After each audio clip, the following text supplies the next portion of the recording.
মঙ্গল যদি আপনার লগ্নে অর্থাৎ first house, 7th house, 9th house আর 10th হাউসে বসে থাকে এবং আপনি যদি রেজাল্ট নেগেটিভ পান, তো আপনি ধরে নেবেন আপনার যে মার্কিউরি অর্থাৎ বুধ যে হাউসে বসে আছে সেই হাউস নেগেটিভ হয়ে আছে। কারণ মঙ্গল কি? মঙ্গল এক অস্তমিত ঊর্জা, এক এনার্জি। এই এনার্জি কোথায় কাজে লাগানো উচিত কোথায় না সেটা ডিসিশন নেবে বুধ। তো বুধ যদি আপনার নেগেটিভ থাকে, এনার্জি ফুল জায়গায় ব্যবহার হবে এবং আপনি নেগেটিভ রেজাল্ট পেতে থাকবেন।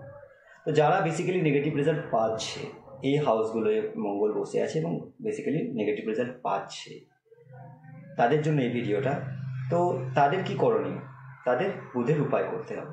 দেখুন, আমরা কথা বলতে পারি, আমরা প্রয়োজন হলে চিল্লাতেও পারি, কিন্তু কোথায় কি কথা বলতে হবে, কখন চেল্লানো উচিত, কখন চেল্লানো উচিত নয়, চেল্লানোর সময় কি কথা বলা উচিত, কি কথা বলা উচিত নয়, এই জায়গাটাকে না ভালোভাবে মেনটেন করতে পারে বুধ। যদি আপনার বুধ নেগেটিভ থাকে, আপনি এই জায়গা মেনটেন করতে পারবেন না এবং আপনার সবসময় একটা বিভিন্ন এনভায়রনমেন্ট খারাপ হয়ে যাবে। মঙ্গল বেসিক্যালি এনভায়রনমেন্ট খারাপ করে দেয়, ফ্যামিলিগত, রাগ তুলিয়ে আপনার প্রচণ্ড রাগ হয়ে যেতে পারে, মারপিটে এগিয়ে যেতে পারেন, এটসেট্রা অল।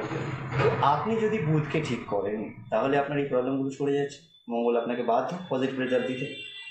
তো আপনাকে করতে হবে কি, ফার্স্ট তো বের করুন বুধ কোন হাউসে বসে আছে, সেই হাউস রিলেটেড নানান ধরনের নেগেটিভিটি আসতে পারে, সেটাও ঠিক হয়ে যাবে শুধুমাত্র একটা উপায়, আপনি আপনার কথাবার্তাকে চেঞ্জ করে ফেলুন।